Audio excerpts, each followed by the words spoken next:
Hello viewers, दृष्टि IAS के editorial analysis में आप सभी का स्वागत है। इस सेक्शन में हम अलग अलग न्यूज़पेपर्स और न्यूज़ पोर्टल से आपके लिए एडिटोरियल्स चुनते हैं, जिससे आपको भारत सहित विश्व में होने वाली अनेकों घटनाओं के बारे में विस्तार से जानकारी मिल सके। डियर व्यूअर्स, इस सेक्शन में सबसे पहले दिए गए एडिटोरियल्स को हम अपने यूपीएससी सिलेबस से लिंक करते हैं। उसके बाद कुछ महत्वपूर्ण की पॉइंट्स और अंत में कुछ इंपॉर्टेंट कॉन्सेप्ट्स जो यूपीएससी एग्जामिनेशन के पर्सपेक्टिव से महत्वपूर्ण है उन्हें देखते हैं। डियर व्यूअर्स, हम आशा करते हैं कि दृष्टि आईएएस की तरफ से लिए गए इस इनिशिएटिव को आप काफी पसंद करेंगे और आपके सुझाव हमारे लिए अत्यंत महत्वपूर्ण हैं। तो कृपया कमेंट सेक्शन में अपने सुझाव जरूर दें। तो चलिए बिना किसी देरी के शुरू करते हैं आज का एडिटोरियल एनालिसिस। प्रिय व्यूअर, यह वीडियो अंग्रेजी में भी उपलब्ध है। देखना चाहें तो आप हमारे इंग्लिश चैनल दृष्टि आईएएस इंग्लिश पर जाएं। आपकी सुविधा के लिए इस वीडियो के डिस्क्रिप्शन में इंग्लिश वीडियो का लिंक भी दिया गया है। आज का एडिटोरियल हमने द इकोनॉमिक टाइम्स न्यूज़पेपर से लिया है, जो 14 जनवरी 2021 को प्रकाशित हुआ है। आज के एडिटोरियल का शीर्षक है growth cure for financial stress. यदि आज के एडिटोरियल को हम अपने यूपीएससी सिलेबस से लिंक करें तो हम उसे जीएस पेपर 3, जिसमें सब्जेक्ट्स जैसे कि इंडियन इकोनॉमी और issues relating to planning and development इत्यादि से लिंक करके देख सकते हैं।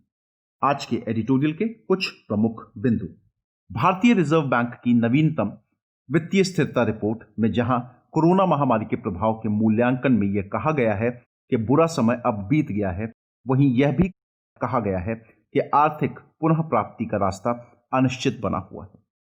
रिपोर्ट में स्पष्ट कहा गया है कि मौद्रिक नीति, तरलता और बैंकिंग नियामक क्षेत्र में समय पर किए गए सक्रिय उपायों ने अभी तक वित्तीय प्रणाली को सुचारू रूप से कार्यरत बना रखा है।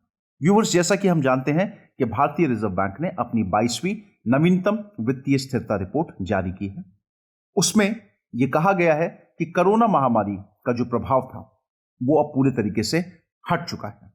हालांकि यह भी बात बोली गई है कि आर्थिक पुनः प्राप्ति की जो राह है वो अभी भी अनिश्चित बनी हुई है।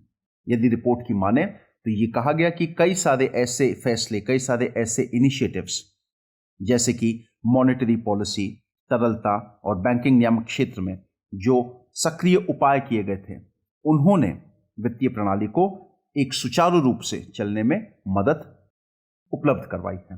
हालांकि वर्तमान निषेध प्रेरित जोखिम संकेतकों की सहजता विनियमन के सामान्य होने पर पलट जाएगी। अब ये बात, एक चीज ये भी कही जा रही है कि अभी जो इंडिकेटर्स हैं, जो संकेतक हैं, वो एक बार जब रेगुलेशन होता है, जब नॉर्मलसी आती है थोड़ी सी, तो हो सकता है कि जो इंडिकेटर्स को ध्यान में रखकर के ये रिपोर्ट बनाई गई है, हो सकता है कि उसमें कुछ बदलाव हमें देखने को मिले।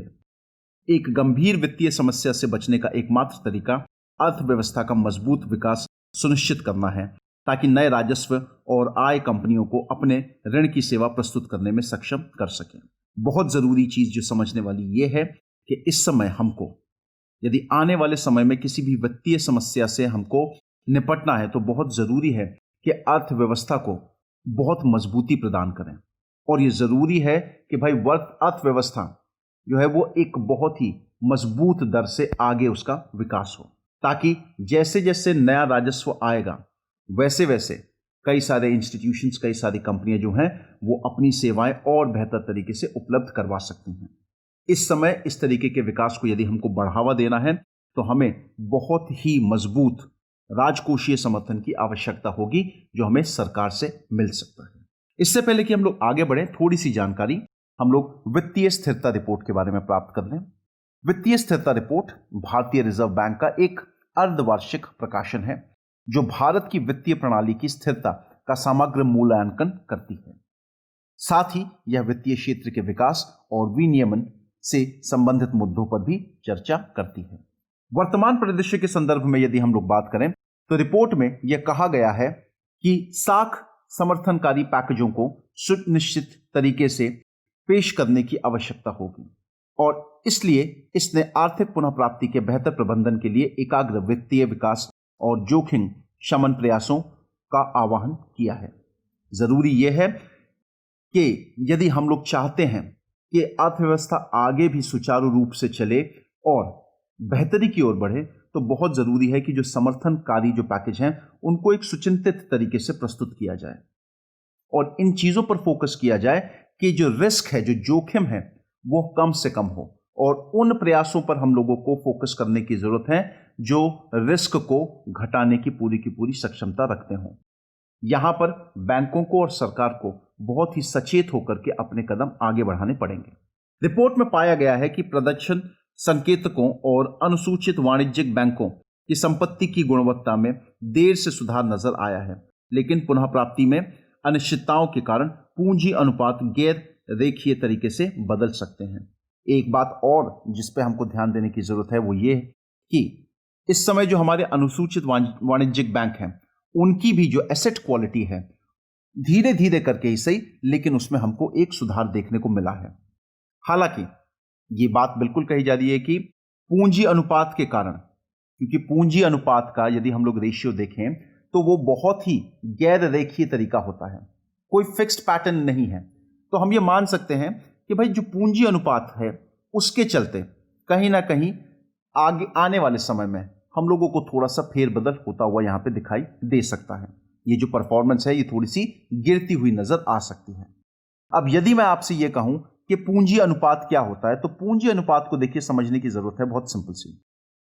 ये बैंक द्वारा लोन दिए जाने की मात्रा पर तय किया गया एक रेशियो है। एक काल्पनिक उदाहरण आपको बता दूं, जैसे बैंक मुझे 10 लाख रुपए लोन देती है तो 1 लाख उसे अपने पास रखना होगा। इसलिए हम लोग ये कह सकते हैं कि जो कैश रेशियो होगा, जो पूंजी अनुपात होगा, वह 10% का होगा। ठीक है। अब आगे का रास्ता, अनुसूचित वाणिज्यिक बैंकों की सकल गैर निष्पादित परिसंपत्तियां ग्रॉस नॉन परफॉर्मिंग एसेट्स सितंबर तक घटकर 7.5% ही रह गई हैं। अब यदि हम लोग ग्रॉस एनपीएस की बात करें तो जो आपके शेड्यूल्ड कमर्शियल बैंक्स हैं उनकी एनपीएस मात्र 7.5 रह गई हैं, और यदि शुद्ध गैर या फिर आप कह सकते हैं कि नेट एनपीएस की बात करें तो वह घट करके मात्र 2.1% ही रह गई है। अब यहां पर हमें समझना होगा कि भाई जो ग्रॉस और जो आपका नेट परफॉर्मिंग एसेट होता है, नॉन परफॉर्मिंग एसेट, वो क्या है। अब देखिए, यदि मैं ग्रॉस नॉन परफॉर्मिंग एसेट की बात करूं तो हम लोग कह सकते हैं कि जितने भी लोन्स हैं जो लोगों द्वारा दिए गए हैं एक पर्टिकुलर पीरियड में और वो पूरे तरीके से डिफॉल्ट हो गए हैं, उनको मैं कहता हूं ग्रॉस एनपीए। यदि मैं नेट नो एनपीए की बात करता हूं तो ये वो अमाउंट होता है जो प्रोविजन, जो अनपेड प्रोविजन, या फिर आप इसको ऐसा समझिए, they are these amounts that result after deducting provision for unpaid डेप्ट फ्रॉम ग्रॉस एनपीए। मतलब ग्रॉस एनपीए से जब हम लोग माइनस करते हैं अनपेड डेप्ट को, तो जो हमारे पास वैल्यू निकल करके आती है उसे हम लोग नेट एनपीए के नाम से जानते हैं। तो ये बात दोनों के संकेत में बहुत अच्छी है कि भाई 7.5% तक ही घट करके रह गई हैं आपके एनपीएस शेड्यूल्ड कमर्शियल बैंक्स की, और अगर हम लोग बात करते हैं नेट एनपीएस के तो वो मात्र 2.1% ही रह गई है। ऐसे आंकड़े को हम लोग सकारात्मक कह सकते हैं और क्रेडिबल कह सकते हैं। हालांकि यह मुख्यतः नियामक निषेध के कारण संभव हुआ है। तेज गिरावट के साथ स्लिपेज अनुपात का 0.15 होना भी उल्लेखनीय है, जो तिमाही की शुरुआत में मानक अग्रिमों के अनुपात के रूप में एक तिमाही में एनपीए की नई अभिवृद्धि को दर्शाता है। अब यहां पे अगर हम लोग स्लिपेज रेशियो की बात करें तो स्लिपेज रेशियो का मतलब होता है वो रेट जिस पर जो गुड लोन है वो बैड लोन्स में बदल रहे हैं। मतलब वो व्यक्ति जो पहले पैसा दे पा रहे थे लेकिन अब पैसा नहीं दे पा रहे हैं, तो ऐसी स्थिति में हम लोग कहते हैं कि ये स्लिपेज रेशियो है। स्लिपेज रेशियो भी पहले काफी ज्यादा था लेकिन अब वो घट करके 0.15 पर आ चुका है।